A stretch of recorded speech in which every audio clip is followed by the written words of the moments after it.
Well, আমাদের আজকের টপিকটা ছিল হচ্ছে এয়ার কন্ডিশনিং, রাইট? তো আমরা যখন এয়ার কন্ডিশনিং কথাটা বলি, হ্যাঁ, ইন্ডাস্ট্রিতে এয়ার কন্ডিশনিং বেসিক্যালি খুবই কমন একটা ফ্যাক্ট। আমাদের যে কোনো টেক্সটাইলের ইন্ডাস্ট্রিতে দেখা যায় যে এয়ার কন্ডিশন থাকে, হ্যাঁ, কন্ডিশন এয়ার অ্যাভেলেবেল থাকে। যেরকম হচ্ছে আপনাদের এর আগের দিন কথা হয়েছিল, অনেক কেউ আছেন টেস্টিং। আপনি কি জব করছেন কোথাও? আপনি কোথায় আছেন? কোন ডিপার্টমেন্টে? ল্যাবে। ওকে, তাহলে তো আপনি অবশ্যই এয়ার কন্ডিশন, এখানে এয়ার কন্ডিশন থাকে, তাই না?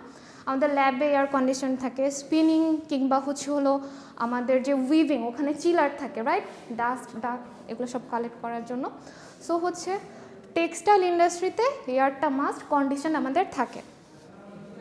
ওকে, আচ্ছা, এখন এয়ার কন্ডিশনিং বলতে আমরা বেসিক্যালি কী বুঝি? এয়ার কন্ডিশনিং বেসিক্যালি হলো সবাই একটুখানি সফট কপিটাই দেখেন, কারণ যেটা যেহেতু কানেক্ট করা যাচ্ছে না, সেটা হচ্ছে air condition is a system use to cool down the temperature in an inside space by removing the existing heat or moisture from the room. Basically আমরা এয়ার কন্ডিশনে করি কি, আমাদের ইন্ডাস্ট্রির জন্য বেসিক্যালি দরকার আমরা ময়েশ্চারটা কন্ট্রোল করি। ময়েশ্চারটা আমরা কেন কন্ট্রোল করি? ময়েশ্চারটা আমাদের কন্ট্রোল করার দরকার হচ্ছে কি, আমাদের যে স্পেসিমেনগুলো থাকে, ল্যাব স্পেসিমেন, ওগুলো দেখা যায় কি যদি আমাদের ময়েশ্চার একটু 19-20 হয়, বেশি থাকে, তখন আমাদের এক্স্যাক্ট টেস্টের রেজাল্টটা আসে না। হ্যাঁ, আপনার হলো স্ট্রেংথ ঠিক মতো আসবে না। তারপর হলো আপনার থাকলে হলো যে কী বলে এটাকে, ময়েশ্চার কন্টেন্ট যে আমরা বের করি, ওইটাও কিন্তু ওলট পালট হবে। এক্স্যাক্ট, ঠিক আছে? Is it clear? Okay, so হচ্ছে বেসিক্যালি এয়ার কন্ডিশনে আমাদের টেক্সটাইল ইন্ডাস্ট্রিতে মোরালেস দুইটা কাজ মাস্ট হয়। সেটা হচ্ছে আমাদের ডাস্ট কন্ট্রোল হয় অ্যান্ড আমাদের ময়েশ্চারটা একটা স্পেসিফাইড লিমিটের মধ্যে ময়েশ্চারটাকে আমরা ধরে রাখি এয়ার কন্ডিশনিংয়ে। ওকে, এই গেল আমার এয়ার কন্ডিশনার। দেন আমাদের পরের টপিকটা ছিল what is comfort condition. Well, আমি এয়ার কন্ডিশনিং করলাম, ধরেন আমার যে স্যাম্পল আছে সেই স্যাম্পলের জন্য আমার টেম্পারেচার লাগে হলো হিউম্যান বডি যেটা নিতে পারে তার থেকে আরও কম, তাহলে কি আমি ওইটা দিয়ে দিব? তো এখানে আমি কাজ করবো কীভাবে? আমার ওয়ার্কারের কমফোর্ট কন্ডিশনটাও তো আমার নোটিস রাখতে হবে, রাইট? সো হচ্ছে কমফোর্ট কন্ডিশন হলো the temperature or the condition where human body feels comfortable, হ্যাঁ, within a certain range of temperature, relative humidity and velocity of air inside the room. So আমি যখন আমার comfort কন্ডিশনের কথা বলবো, আমি কি খুব ফাস্ট যাচ্ছি? ওকে, কথার স্পিড ঠিক আছে? হ্যাঁ, ওয়েল, যখন আমি বলবো আমার কমফোর্ট কন্ডিশনের কথা, তখন আমার খেয়াল রাখতে হবে তিনটা জিনিস। একটা হচ্ছে আমার টেম্পারেচারটা হিউম্যান বডি কমফোর্টের মধ্যে আছে কি না, আমার ভেলোসিটি অফ এয়ার মানে হচ্ছে আমার যে ওখানে রুমের যেই এয়ার কারেন্টটা, ওইটা আমার হিউম্যান বডির জন্য কমফোর্টেবল কিনা, ওকে, অ্যান্ড আমার ময়েশ্চারটা রিলেটিভ যে হিউমিডিটি ওইটা মেনটেন হচ্ছে কিনা। এই তিনটা জিনিস হচ্ছে আমার কমফোর্ট কন্ডিশনের জন্য প্রিরিকুইজিট।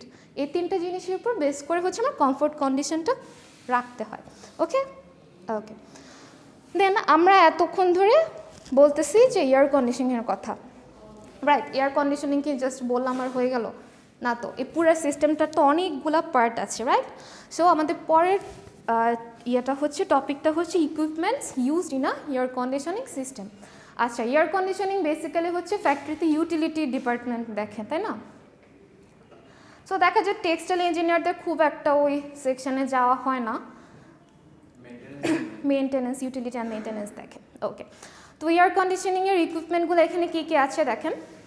ফার্স্টে দেওয়া আছে সার্কুলেটিং ফ্যান আছে, এয়ার কন্ডিশনিং ইউনিট আছে, সাপ্লাই ডাক্ট আছে, সাপ্লাই আউটলেটস আছে, রিটার্ন আউটলেটস আছে, আর হচ্ছে ফিল্টার আছে। ওয়েল, সার্কুলেটিং ফ্যান, আমরা তো সার্কুলেটিং ফ্যান শুনলে আমরা বুঝতে পারি সেটা হলো আমার এয়ারটাকে সার্কুলেট করে হয় কালেক্ট করবে, ইদার কালেক্ট করবে, আর হচ্ছে আমার যে কন্ডিশন এয়ার ওইটাকে সার্কুলেট করে হয় রুম থেকে নিয়ে নেবে বা রুমে পৌঁছায় দেবে। ওকে, এটা হচ্ছে আমার সার্কুলেটিং ফ্যানের যে কাজ। দেন আমার air conditioning unit, it's the main unit. Okay, আমরা এয়ার কন্ডিশনিং কিংবা আমরা রেফ্রিজারেশন সাইকেলগুলো কিন্তু আমরা সবাই পড়ে আসছি, তাই না? এইচএসসিতে ছিল আমাদের, কিংবা হচ্ছে আমাদের থার্মোডাইনামিক্স চ্যাপ্টারটা থাকেই, যারা ডিপ্লোমা করেছেন তাদেরও ছিল, আমি 100% শিওর।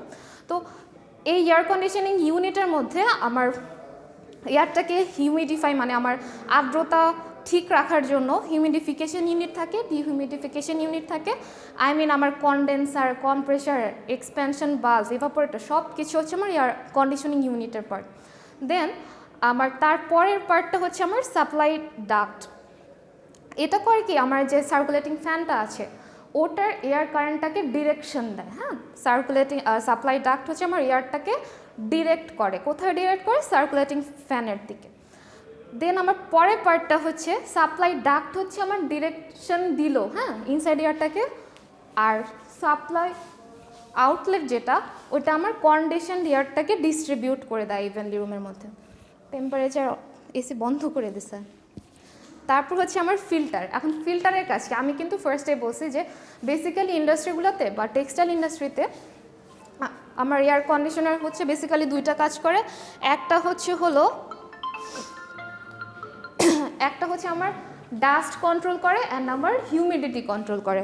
অ্যান্ড এই ফিল্টারটা করে বেসিক্যালি আমার ডাস্ট বা হার্মফুল ব্যাকটেরিয়া যদি কিছু থাকে ওগুলো হলো আমার ফিল্ট্রেট করে ফেলা।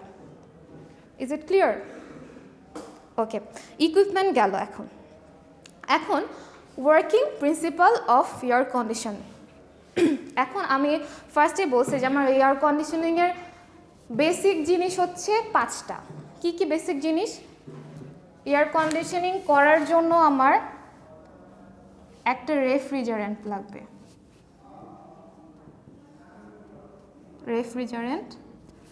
দেন আমার লাগবে হচ্ছে একটা কম্প্রেসার। রেফ্রিজারেন্ট কি আইডিয়া আছে?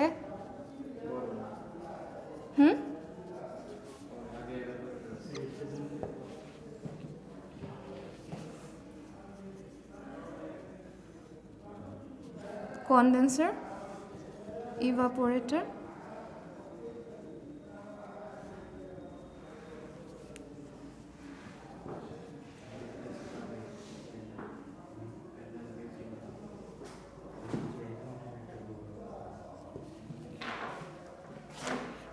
কয়টা থেকে ক্লাস শুরু হয়েছে আপনাদের? 9টা। একটা ক্লাস হয়েছে না? মহসিন স্যার নিয়েছে। আর কয়টা আছে আজকে? আরও 5টা। কয়টা পর্যন্ত ক্লাস? আচ্ছা, এটা তো আপনাদের ফার্স্ট সেমিস্টার, তাই না? আচ্ছা, কেউ একটু বলেন তো, এসিটা ছেড়ে দিতে অনেক গরম লাগছে। আচ্ছা, আমার এয়ার কন্ডিশনিং পুরো প্রিন্সিপাল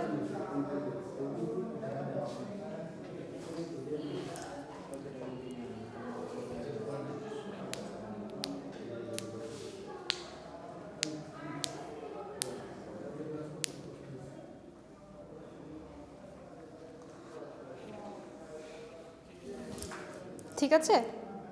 ওকে, এখন ফার্স্টে আমি যেহেতু লিখছি ইভাপোরেটর, রেফ্রিজারেন্ট, সো হচ্ছে নেক্সট স্লাইডে যান। ও প্রিন্সিপালের পরের স্লাইডে দেখেন রেফ্রিজারেন্ট আছে, পেয়েছেন? ওকে, রেফ্রিজারেন্ট বেসিক্যালি কি? রেফ্রিজারেন্ট হচ্ছে, ক্লাস নিতেছি, ভিডিও হচ্ছে, এটা কানেক্ট হয় না, আর এসিও তো বন্ধ। ও তো কই?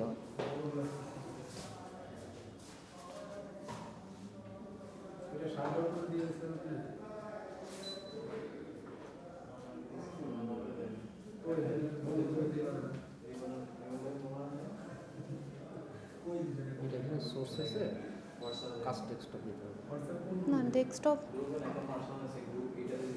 ওকে, থ্যাংক ইউ। আচ্ছা, ফার্স্টে আমরা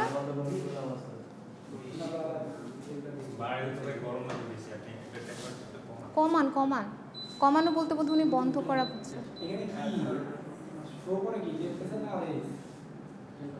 আচ্ছা, এখন ঠিক আছে, বেশ দিয়েছে।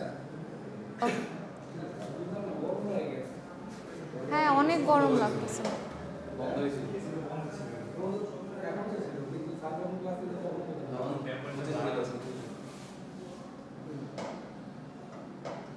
আচ্ছা, রেফ্রিজারেন্ট, রাইট।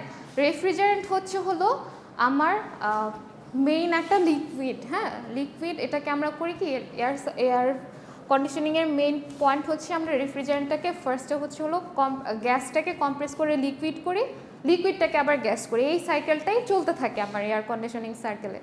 দেন এটার মাধ্যমে হচ্ছে আমার বাতাসটা হয় গরম হচ্ছে বা ঠান্ডা হচ্ছে, রাইট? সো হচ্ছে আমার রেফ্রিজারেন্টই হলো মেন কি বলে এটাকে এয়ার কন্ডিশনিংয়ের মূল জ্বালানি বলা যেতে পারে, হ্যাঁ? তো রেফ্রিজারেন্ট কি is the chemical that keeps the incoming air cool. It is basically আমরা ফ্রেওন ইউজ করি, ফ্রিজের যেটা থাকে ফ্রেওন গ্যাস, এটা তো সবার পরিচিত, তাই না? ওকে, রেফ্রিজারেন্টের পরে আমি লিখছি হচ্ছে কম্প্রেসার। এখন কম্প্রেসারটা হলো গ্যাসিয়াস রেফ্রিজারেন্টটাকে কম্প্রেস করে আমরা লিকুইড করে ফেলি, হ্যাঁ? কম্প্রেস করে আমরা লিকুইড করার জন্য কম্প্রেসারটা ইউজ করে। এটার দেখেন ইয়েটাকে রাখা যে compressor is an outside air conditioner unit where the compression of gaseous refrigerant occurs to propel the cold air. Basically আমরা গ্যাসটাকে কম্প্রেস করে লিকুইড করে ফেলি কম্প্রেসারে। তারপর আমার কন্ডেন্সার কি আছে দেখেন, condenser is also an external unit that collects the vaporized refrigerant from the compressor and changes it into liquid and pushes the heat outside. Condenser নাম শুনলে কি বোঝা যায়? এটা হলো ঘনীভূত করে, রাইট? আমরা যখন গ্যাসকে ঘনীভবন করি আলটিমেটলি সেটা লিকুইড হয়ে যায়। সো গ্যাসিয়াস ফ্রেমটাকে কন্ডেন্সার হলো কনডেন্সড করে লিকুইড করে ফেলে। আর এটার জন্য যে ল্যাটেন্ট হিটটা, যে সুপ্ত তাপটা আমরা নিয়ে নিই না, হিট গ্যাসকে আমরা যখন লিকুইড করবো কী করি, হিটটা নিয়ে নিই, তাই না? হিটটা নিয়ে নিয়ে ওই হিটটা আউটসাইডে ছেড়ে দেয়, আলটিমেটলি তখন টেম্পারেচার কমে যায়। আমি এই টেম্পারেচার থেকে হিট নিয়ে বাইরে দিয়ে দিলাম, সো টেম্পারেচার তো আমার কমবেই, ঠান্ডা হবে জায়গাটা। ওকে, তারপরের পার্টটা দেওয়া আছে কি এভাপোরেটর। এভাপোরেটর evaporator is working like a heat exchanger coil that is responsible for collecting heat within the room by a refrigerant gas, where the liquid refrigerant gas sucks the heat and evaporates to become gas. Okay, evaporator নামটা শুনলে কিন্তু বোঝা যায় আমরা evaporator কি বাষ্পীভবন unit, হ্যাঁ? তো হয় কি আমরা লিকুইডটা বাষ্পীভূত করে গ্যাস করি, লিকুইড ফ্রেমটাকে বাষ্পীভূত করে গ্যাসিয়াস করে ফেলার কাজটা হয় বেসিক্যালি এভাপোরেটরে। Is it clear? পাঁচটা ওয়েল, এখন আমি এতক্ষণ যে পাঁচটা জায়গার যে কাজগুলো বললাম এটাই আমার principal of air conditioning. Principal of air conditioning এটার হলো এই ওয়ার্কিং সাইকেলটা চালার জন্য আমার চারটা হলো বেসিক কাজ হয়। সেগুলো কি কি আমার হলো ফ্রেওনের কি হতে পারে, রেফ্রিজারেন্টকে আমরা কম্প্রেস করি, কম্প্রেশন, দেন আমরা কনডেন্সড করি, ওটাকে কনডেনসেশনে, এক্সপ্যানশনে আমরা এটাকে গ্যাসিয়াস করে ফেলি, এক্সপান্ড করে ফেলি, দেন ইভাপোরেশনে এটা ফাইনালি গ্যাসিয়াস স্টেটে আমরা ছেড়ে দিই, টেম্পারেচারটা আমরা নিয়ে নিই। একটু আগে যেটা বললাম এক্স্যাক্টলি এটাই এখানে বলা হয়েছে যে principal of air conditioning happens in 4 steps. First step কি কম্প্রেশন, দেন আমার কনডেন্সড হয়, তারপর আমার এক্সপান্ড হয়, তারপর আমার ইভাপোরেশন হয়। ওকে, এটা এটার কাজটা কিভাবে হয় দেখেন। ফার্স্টে যদি আমি বলি আমার কম্প্রেশন, কনডেনসেশন, হ্যাঁ, heat is transferred from the refrigerant to the outside air. Condenser দেখেন কম্প্রেশন হ্যাঁ, কম্প্রেশন কন্ডেন্সার থেকে কম্প্রেসার থেকে যখন কন্ডেন্সারে যাচ্ছে তখন কি আমার গ্যাসের প্রেশারটা হাই থাকতেছে, হ্যাঁ। তারপর আমার কন্ডেন্সার থেকে এক্সপানশন বাল্বে যাচ্ছে, তখন আমার high pressure liquid, high pressure গ্যাসটা কনডেন্সড হয়ে হাই প্রেশার লিকুইড হয়ে গেছে। ওকে, দেন আমার যখন আবার এক্সপানশন বাল্ব থেকে এভাপোরেটরে যাচ্ছে তখন লো প্রেশার লিকুইড। ওকে, আর যখন আমার এভাপোরেটর থেকে আবার আমি কম্প্রেসারের দিকে দিচ্ছি তখন এটা আবার লো প্রেশার গ্যাস হয়ে গেছে। জাস্ট ফ্রেওনটাই এই চারটা জিনিসের মধ্যে ঘুরতেছে। এটা কি একদম ক্লিয়ার হয়েছে?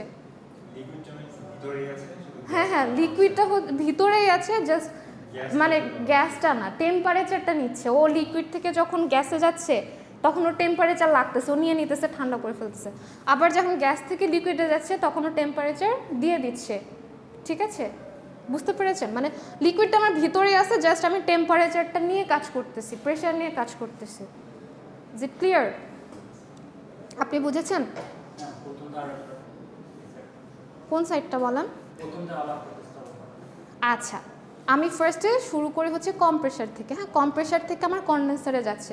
যখন আমার কম্প্রেসারে ছিল এটা হচ্ছে হাই প্রেশার গ্যাসটা কনডেন্সারে চলে যাচ্ছে, চলে যেয়ে এটা হাই প্রেশার কনডেন্সড হয়ে মানে ঘনীভবন হয়েছে। হ্যাঁ, ঘনীভবন হয়ে হাই প্রেশার লিকুইডে টার্ন হয়েছে। হাই প্রেশার গ্যাসটা হাই প্রেশার লিকুইড হয়ে গেছে, লিকুইড হয়ে হচ্ছে আমার এক্সপানশন বাল্বে গেছে। হাই প্রেশার সাইড থেকে এখন এক্সপানশন বাল্বে যে হবে কি প্রেশারটা কমতে থাকবে, টেম্পারেচারটা ছেড়ে দিবে আর কি, বাইরে ছেড়ে দিবে।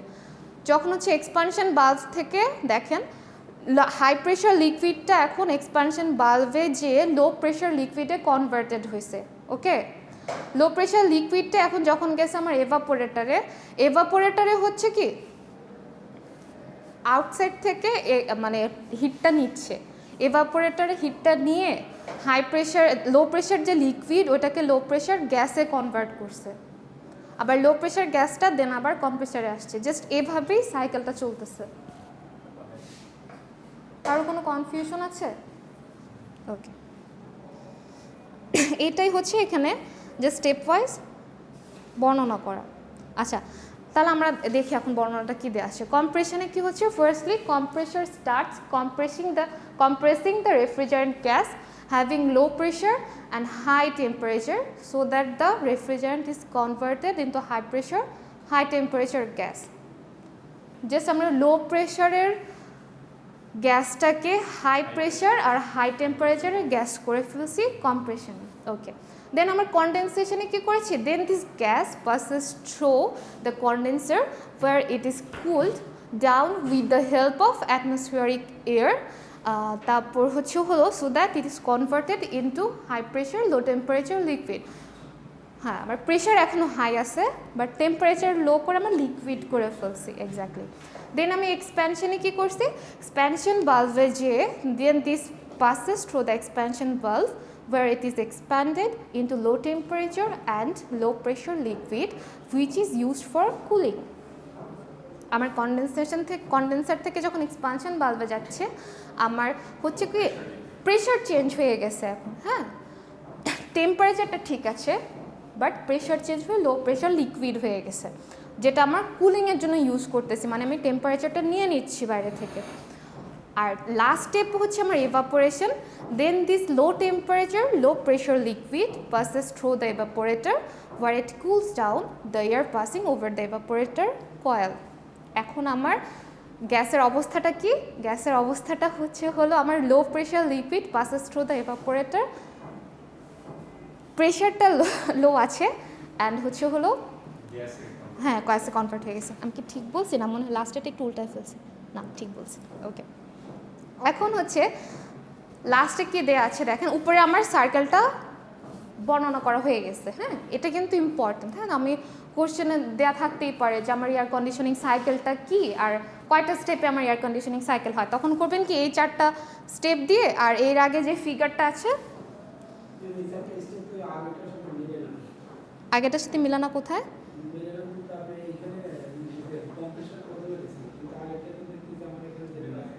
না না না, ওইটা তো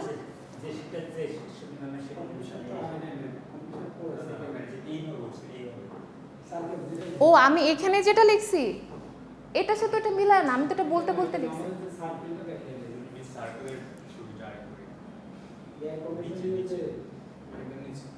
এটা হ্যাঁ হ্যাঁ হ্যাঁ হ্যাঁ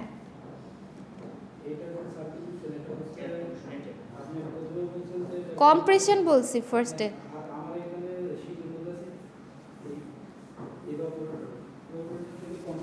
আচ্ছা আচ্ছা, নিউ শিটটা আমি দিয়ে দিচ্ছি। হ্যাঁ হ্যাঁ, শিটে কারেকশন, এই শিটটা তো আমি লাস্ট উইকের একদম ফার্স্টে বানাইছিলাম যেটা, তারপরে তো আরও কিছু চেঞ্জ করছি না। হ্যাঁ হ্যাঁ হ্যাঁ হ্যাঁ, এডিট করছি। এডিটেরটা আমি দিয়ে দিব আবার গ্রুপে। এটার মধ্যে ম্যাথস সহ এটা ফাইনাল শিটটা আর কি, লাস্টে ম্যাথস ট্যাথস আছে, আগে শিটের মধ্যে ম্যাথস ছিল না। এইটা কি আপনার ক্লিয়ার হয়েছে? এই শিটের মধ্যে তো কোনো কনফিউশন নাই, আছে?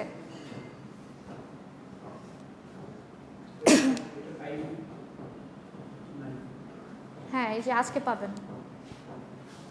আচ্ছা, লাস্টে কি বলছে যে because of the heat transfer taking place between room air and refrigerant liquid.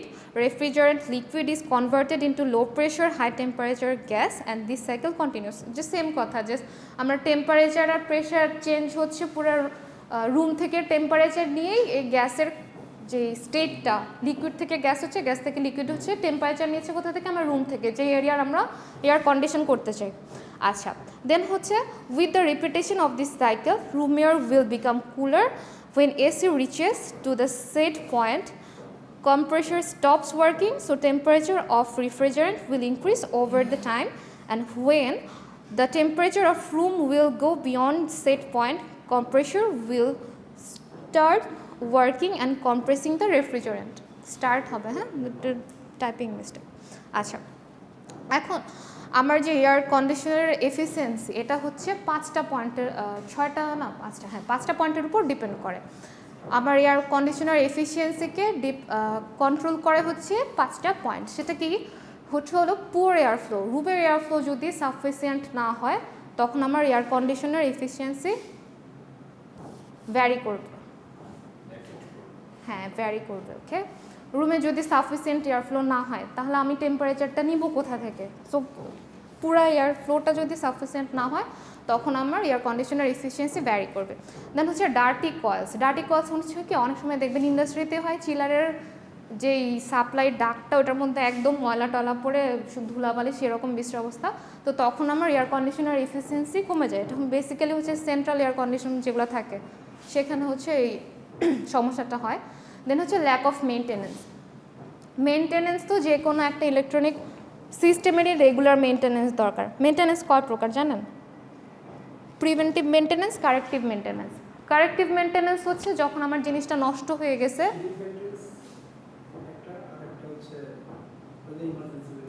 হ্যাঁ ইমার্জেন্সিটা হচ্ছে কারেক্টিভ, সাডেন নষ্ট হয়ে গেল। আর শিডিউল হলো প্রিভেন্টিভ, আমি একটা নির্দিষ্ট শিডিউল পরপর নিচে থেকেই এটা দেখবো যে এটার কাজকর্ম ঠিক মতো চলতেছে কিনা।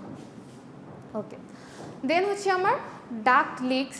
যদি হলো ওই যে সাপ্লাই ডাক্ট যেটা, ওখানে যদি কোনো লিকেজ থাকে দেন হয় কি আমার এয়ারটা রুমে না এসে লিকেজ যেখানে ওখান দিয়ে তো অটোমেটিক বের হয়ে যাবে। সো হচ্ছে আমার সাফিসিয়েন্ট সাপ্লাই থাকবে না, এটা বোঝাই যায়।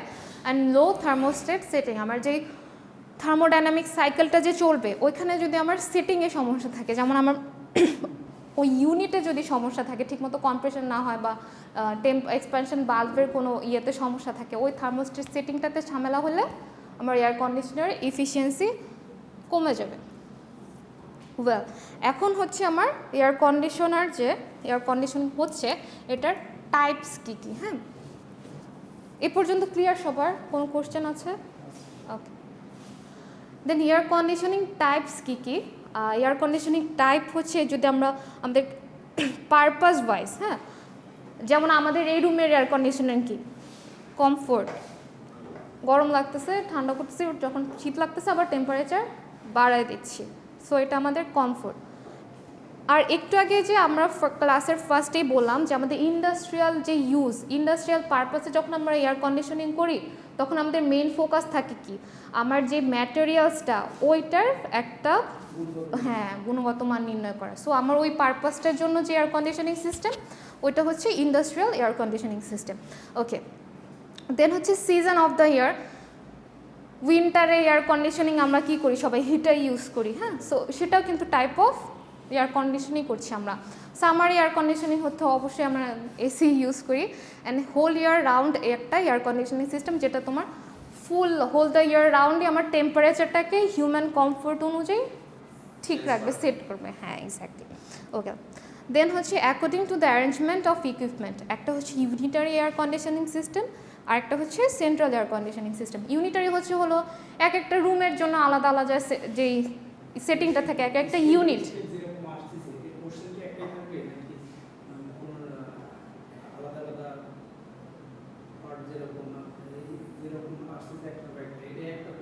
না না না না না না, ধরেন আমার কোয়েশ্চেন থাকলো, আমি 3 মার্কসের একটা কোয়েশ্চেন দিলাম যে কোন কোন ফ্যাক্টরের উপর আমার এয়ার কন্ডিশনিং এফিসিয়েন্সি ডিপেন্ড করে, তখন বুঝি নাই কোনটা মনে থাকবে না। না না, এত বড় কোয়েশ্চেন কি আসবে নাকি? এটা তো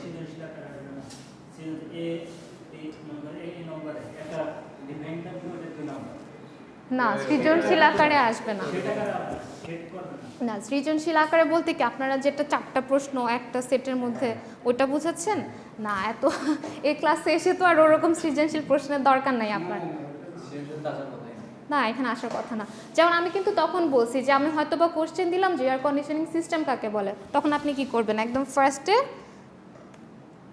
যে আমার ডেফিনেশনটা দেয়া জাস্ট এটাই দিবেন, এয়ার কন্ডিশনিং সিস্টেম। 2 মার্কসের একটা ছোট প্রশ্ন দিলাম, আর না হয় একটা বড় দিলাম যে আপনার এয়ার কন্ডিশনিং সাইকেলটা প্রিন্সিপালটা ডিসকাস করেন। তখন আপনি কি করবেন? ওই কনডেনসেশন, কম্প্রেশন, ইভাপোরেশন এই চারটা ইয়ে দিবেন, পয়েন্ট দিবেন, আর ওই যে ওই ফিগার একটা রাউন্ড যে ফিগার ওইটা দিবেন।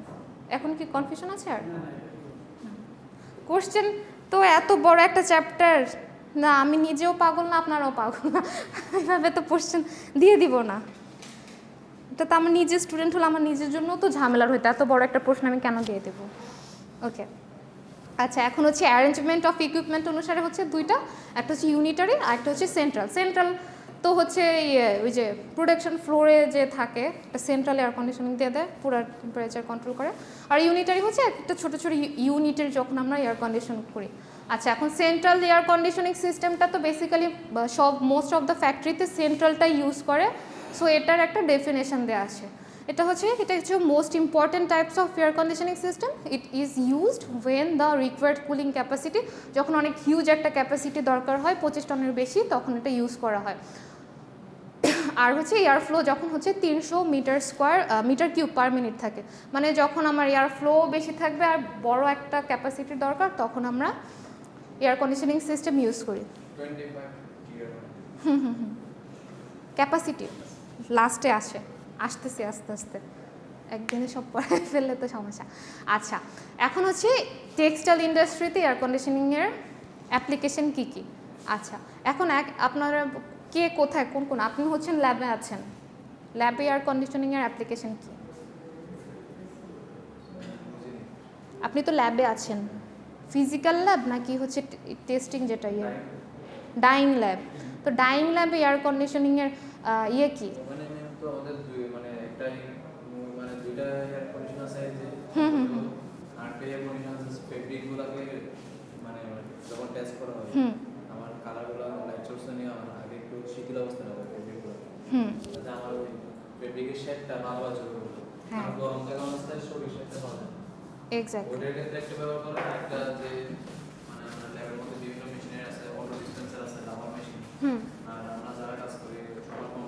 কমফোর্টেবল। আচ্ছা, আমি ফার্স্ট দিন বলছিলাম কি, আমি দেখেন এটা ইচ্ছা করেই পয়েন্ট আকারে লিখি নাই, হ্যাঁ, একটা প্যারা দিয়ে দিছিলাম। আমি হচ্ছে ফার্স্ট ক্লাসে যেদিন নিয়েছিলাম বলছিলাম যে আপনারা আমাকে পয়েন্ট করে এটা দিবেন, মানে যেহেতু সবাই তো টেক্সটাইল ইন্ডাস্ট্রিতেই কাজ করতেছেন, অ্যাপ্লিকেশনটা সবারই জানার কথা। তো আজকে আমরা এটা লিখেই ফেলি। হ্যাঁ, অ্যাপ্লিকেশনটা কি? আপনি ফার্স্টে আছেন হচ্ছে টেস্টিংয়ে, ইন টেস্টিং, ডাইং টেস্টিং না। ফার্স্টে হচ্ছে আমি আমার কেমিক্যালসের কি বলে এটাকে প্রপার কার্যকারিতা ধরে রাখার জন্য, যেমন হচ্ছে আমাদের ইয়েতে ওই যে ডাইসগুলোতে, ওগুলোতে এমনি তো ইয়ে করে রাখতে হয়, হিউমিডিটি কন্ট্রোল করতে হয়। তো হচ্ছে কি আমার হিউমিডিটি কন্ট্রোল, হ্যাঁ, কন্ট্রোল অফ কেমিক্যালস।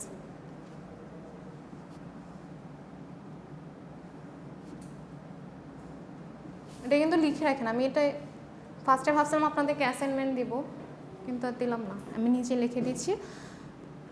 টেস্টিংয়ে হচ্ছে আমাদের humidity control of chemicals. Then chemical গেল, আমি একটু আগে আপনি বললেন যে হিউমিডিটি কন্ট্রোল অফ ফেব্রিক বা স্পেসিমেন।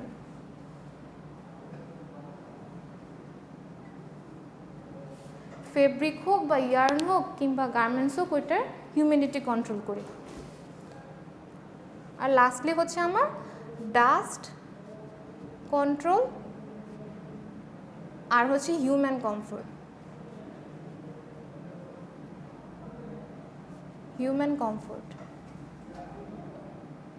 আচ্ছা, আপনি কোথায়, উনি কোথায় আছেন? আচ্ছা, লিখছেন? আচ্ছা, লিখে নেন, তারপর এটা যাচ্ছি। তো যদি আমি বলি যে আমার টেস্টিংয়ে অ্যাপ্লিকেশন অফ এয়ার কন্ডিশনিং কী কী, আমরা হচ্ছে হিউমিডিটি কন্ট্রোল অফ আমার chemicals, dyes and chemicals and dyes, okay. তারপর হচ্ছে আমার স্পেসিমেনের হিউমিডিটি কন্ট্রোল। আর আরেকটা দেওয়া যায় যে আমাদের মেশিনারিজ যেগুলো আছে, সোফিস্টিকেটেড কিছু মেশিন থাকে আমাদের টেস্টিং ল্যাবে, ওইটার হলো ওয়ার্কিং কন্ডিশনটা মেনটেন করার জন্য আমার এয়ার কন্ডিশন লাগে। To maintain working condition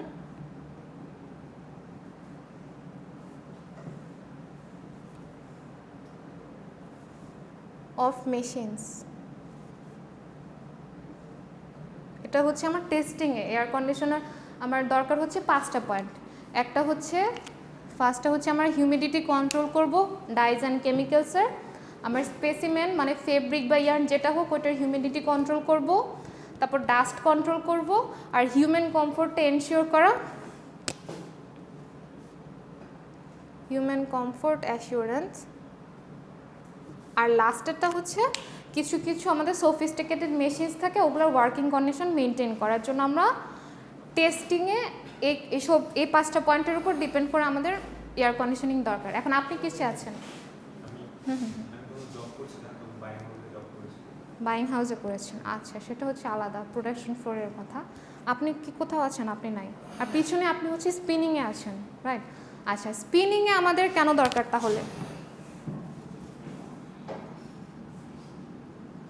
স্পিনিংয়ে basically অনেক ফাইবার থাকে, নিউমাফিল থাকে, হ্যাঁ। রিং স্পিনিংয়ে ইয়ার্ন তৈরি করার সময় প্রচুর ফাইবার থাকে। ফার্স্টেই হচ্ছে আমার ডাস্ট কন্ট্রোল, তারপর হচ্ছে হ্যাঁ হ্যাঁ হ্যাঁ হ্যাঁ আপনি হেল্প করেন আমাদের, বলেন। যেহেতু বাকিদের তো আর স্পিনিংয়ে নাই, এক্সপিরিয়েন্স নেই, সো আপনি বলতে পারেন আমাদের জন্য better.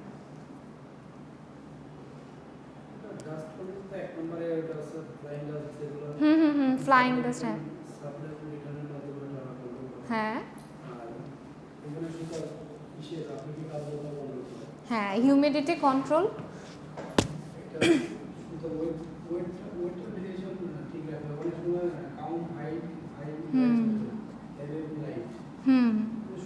Humidity control of yarn. আরেকটা হচ্ছে কি কোয়ালিটি কন্ট্রোল, রাইট? মানে হ্যাঁ হ্যাঁ ওয়ার্কিং কন্ডিশন। আচ্ছা, এটা চলে আসতেছে আমাদের 3 number, to maintain the working condition, হ্যাঁ। তারপর আরেকটা হচ্ছে কি আপনি যেটা বললেন মাত্র, সেটা হচ্ছে আমাদের ইয়ার্নের কোয়ালিটিটা ধরে রাখার জন্য, হ্যাঁ কাউন্ট ভেরিয়েশন। এটা এত কথা এখানে দরকার নাই, আমরা দেখলাম যে to ensure the quality of yarn. এটা হচ্ছে আমার স্পিনিংয়ে এয়ার কন্ডিশনার। হ্যাঁ হিউম্যান কমফোর্ট, এগুলো কমন। আর কিছু হিউম্যান কমফোর্ট আর ডাস্ট কন্ট্রোল এটা জাস্ট কমন দুইটা, আমি আর কিছু করলাম না, দুইটা জিনিস আমার মাথায় আছে, ডাস্ট কন্ট্রোল করে হিউম্যান কমফোর্ট, আমি এটা লিখবই সব জায়গায়। সো আমার স্পিনিংয়ে 5টা, স্পিনিংয়ের মেইন পয়েন্ট হচ্ছে আমার ডাস্ট কন্ট্রোল, প্রচুর ডাস্ট। স্পিনিং ফ্যাক্টরিতে কে কে গিয়েছে না? সবাই তো মোটামুটি যাওয়ার কথা 2-1 প্রচুর ডাস্ট, মানে আপনার ওইখানে গেলেই দেখা যায় যে কানের মধ্যে এতগুলো জমে যায়, নাক, চোখের ভ্রু, তারপর আইল্যাশ সব জায়গায় হচ্ছে সাদা হয়ে থাকে, ভূতের মতো লাগে। মাথায় হচ্ছে ম্যাক্সিমামই ক্যাপ পরে ঢুকে। সো হচ্ছে ফ্লাইং ডাস্ট এগুলো কন্ট্রোল করার জন্য আমার এয়ার কন্ডিশনিং মাস্ট দরকার। যেটা বললো যে অনেক সময় হয় কি আর্দ্রতার জন্য আমার ইয়ার্নের ওয়েট ভ্যারি করে, সো হচ্ছে আমার আলটিমেটলি কাউন্ট মেনটেন করার জন্য, ইয়ার্ন কোয়ালিটি মেনটেন করার জন্য, তারপর হিউমিডিটি কন্ট্রোল করার জন্য, আর হলো ওয়ার্কিং কন্ডিশন, মেশিনের ওয়ার্কিং কন্ডিশন মেনটেন করার জন্য। আচ্ছা পাশে স্যার আপনি কোথায় আছেন? লেখা হয়েছে এটা সবার? লেখা হয়েছে না সবার? হ্যাঁ মোরলে সবগুলো সেমই তো, এটার জন্য জাস্ট এটা আর এটা অ্যাড হবে এবং 2-1টা যেটা অ্যাড হবে এটা লিখে নেন। আচ্ছা আপনি আছেন হচ্ছে ডাইংয়ে, তো ডাইংয়ে আমাদের এয়ার কন্ডিশনিংয়ের সেমই পয়েন্ট। একটা হচ্ছে আমার ডাস্ট কন্ট্রোল হবে, হিউম্যান কমফোর্ট হবে, ডাইংয়ে তো টেম্পারেচার অনেক হাই থাকে। আমার স্পেসিমেনের হ্যাঁ ডাইজ অ্যান্ড কেমিক্যাল, তারপর হচ্ছে আমার যেই ডাইট যে প্রোডাক্ট ওইটার কন্ডিশন সেম রাখার জন্য এই। আচ্ছা, অ্যান্ড আর কি কি আছে, উইভিংয়েও কিন্তু আমার সেমই হবে। হ্যাঁ, উইভিংয়েও আমার ডাস্ট কন্ট্রোল করতে হচ্ছে, উইভিংয়েও কিন্তু প্রচুর ফাইবার থাকে, ফ্লাইং ডাস্ট থাকে, হিউমিডিটি কন্ট্রোল অফ ফেব্রিক, লিখে ফেলান সেম জিনিসই, জাস্ট উইভিংয়ে হচ্ছে ইয়ার্নের জায়গায় ফেব্রিক হবে।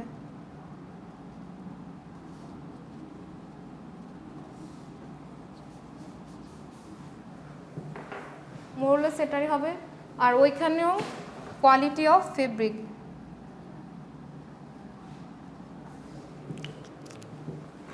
আচ্ছা, সো আমার অ্যাপ্লিকেশন ইন টেক্সটাইল ইন্ডাস্ট্রি এটা কাভার হয়ে গেল। হ্যাঁ, এটাও একটা কোশ্চেন চলে আসতে পারে যে এটা একটা বড় প্রশ্নই আসতে পারে যে এয়ার কন্ডিশনিংয়ের অ্যাপ্লিকেশন কী কী টেক্সটাইল ইন্ডাস্ট্রিতে। 5-6 মার্কসের একটা কোশ্চেন থাকতেই পারে।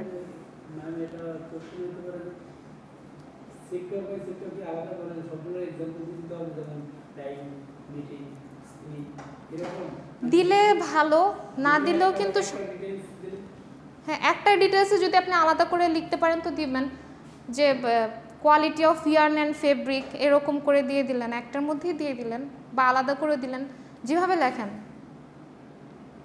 বুঝতে পেরেছেন? আলাদা করে দিলে তো অবশ্যই ভালো, সুন্দর যে একটা ব্যাপার থাকে, একটা এস্থেটিক ব্যাপার থাকে যে কে কত সুন্দর করে লিখতে পারে। একসাথে দিলেও সমস্যা নেই।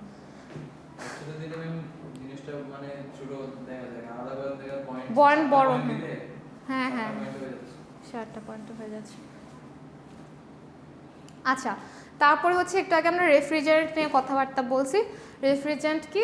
এটা হচ্ছে আমার রেফ্রিজারেশন বা এয়ার কন্ডিশনিং সাইকেল আমরা যে ফ্লুইডটা ইউজ করি সেটাই হচ্ছে রেফ্রিজারেন্ট।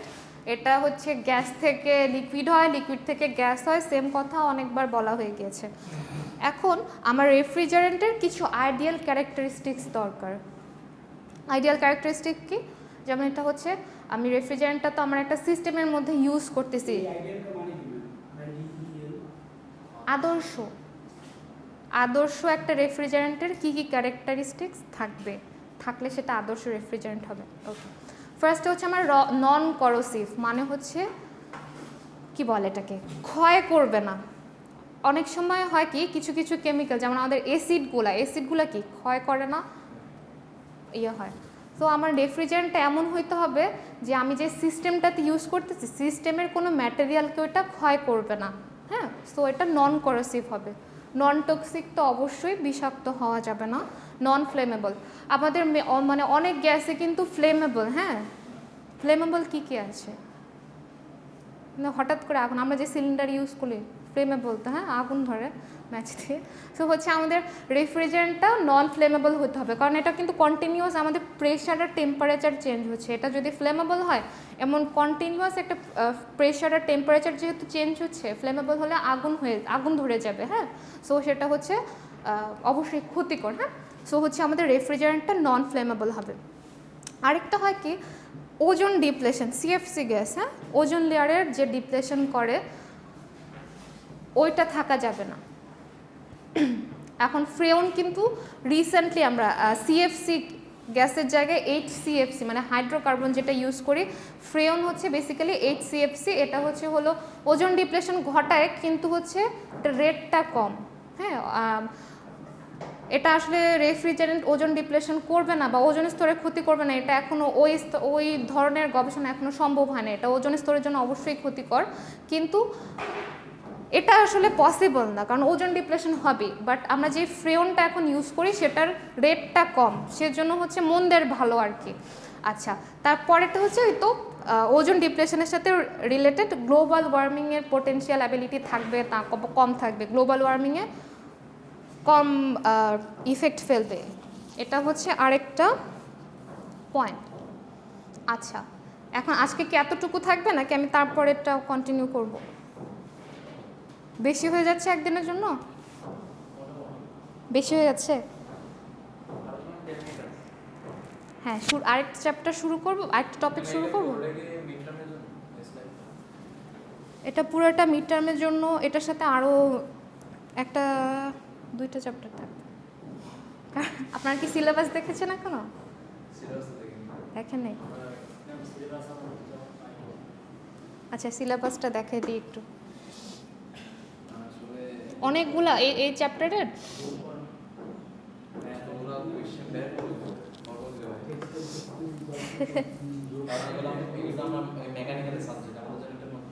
হ্যাঁ নতুন সাবজেক্ট, অবশ্যই নতুন সাবজেক্ট, টেক্সটাইলের সাবজেক্ট না, রিলেটেড না।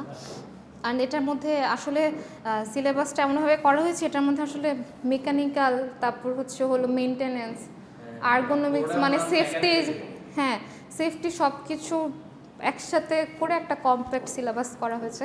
তা আমি ট্রাই করব যতটুকু ইজি করা যায়। সিলেবাসটা দেখেন নাই না?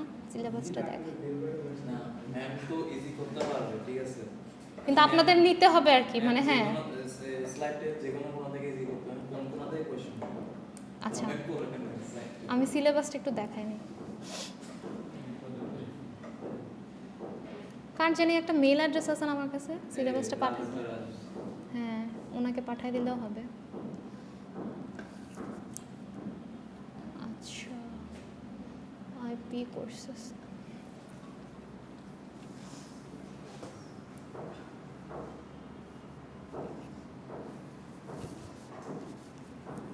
এই হচ্ছে আপনাদের ফুল কোর্স কারিকুলাম।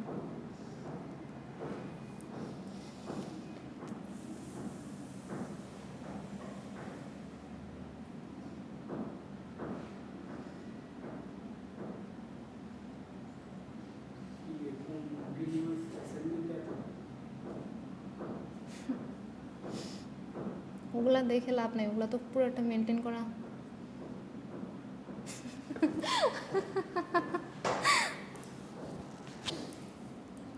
আচ্ছা এটা হচ্ছে ইন্ডাস্ট্রিয়াল ইউটিলিটি না?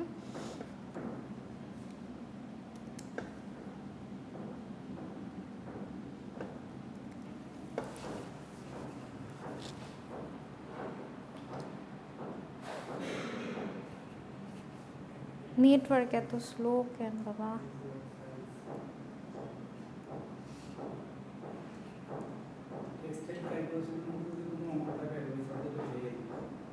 আপনাদের তো ম্যাথস আছে না?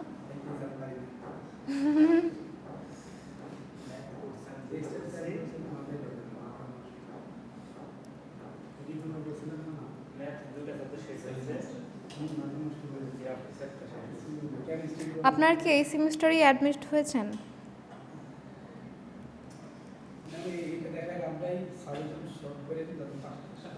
হ্যাঁ আচ্ছা এই তো, তারপর একটু দেখে রাখেন, অনেকগুলো চ্যাপ্টার আছে। ফার্স্ট একটা হচ্ছে এয়ার কন্ডিশনিং, এয়ার কন্ডিশনিং আমি পড়াচ্ছি, রেফ্রিজারেন্ট পর্যন্ত পড়াইছি। হ্যাঁ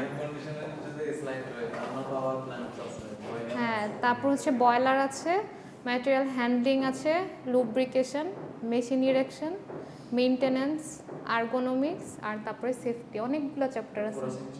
হ্যাঁ এটা হচ্ছে পুরো 6 মাসের। তো আপনাদের মিডে হয়তো বা 4টা অর্ধেক করে দিলে তো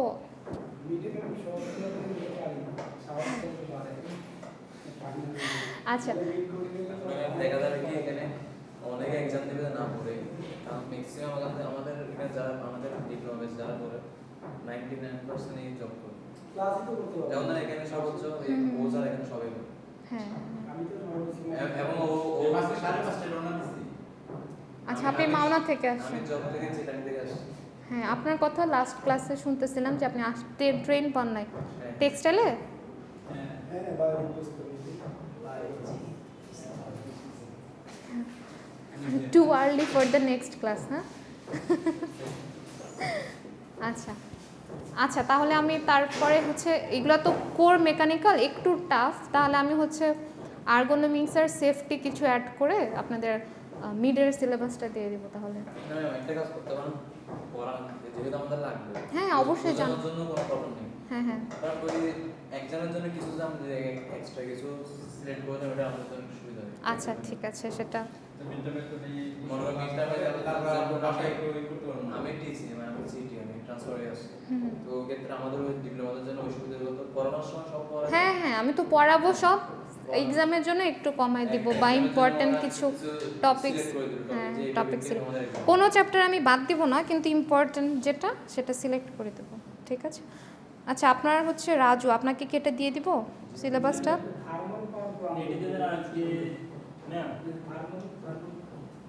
বুঝি না পাওয়ার প্ল্যান্ট হচ্ছে আমরা যে ইলেকট্রিসিটি, হ্যাঁ তাপ বিদ্যুৎ কেন্দ্র, বিদ্যুৎ কয়লা ইউজ করে বা প্রাকৃতিক গ্যাস ইউজ করে যেই বিদ্যুৎ কেন্দ্রগুলোতে।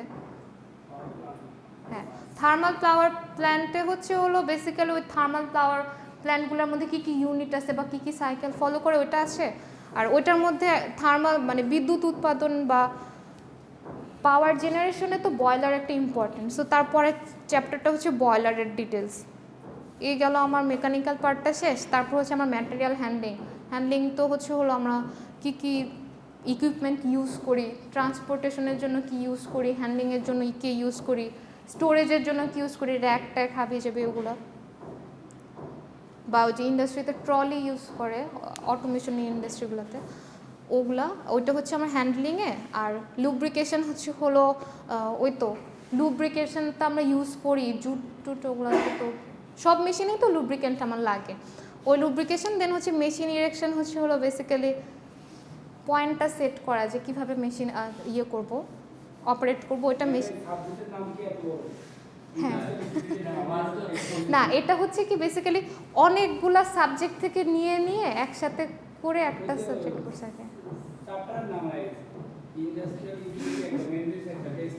হ্যাঁ এই যে দেখেন কত কিছু একসাথে ইনক্লুড করছে, মেনটেনেন্স ইনক্লুড করছে।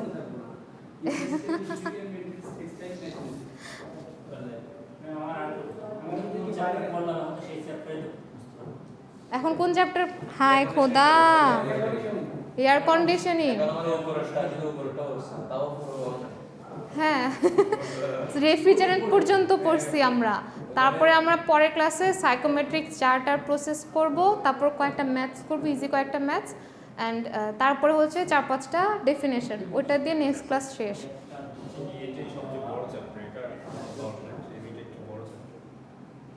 বেসিক্যালি সবচেয়ে বড় চ্যাপ্টার হবে হচ্ছে ম্যাটেরিয়াল হ্যান্ডলিং ইকুইপমেন্ট। ইজি কিন্তু সবচেয়ে বড়, কারণ ওটার মধ্যে অনেক কিছু আছে, ওটা সবচেয়ে ইজি এবং সবচেয়ে বড়।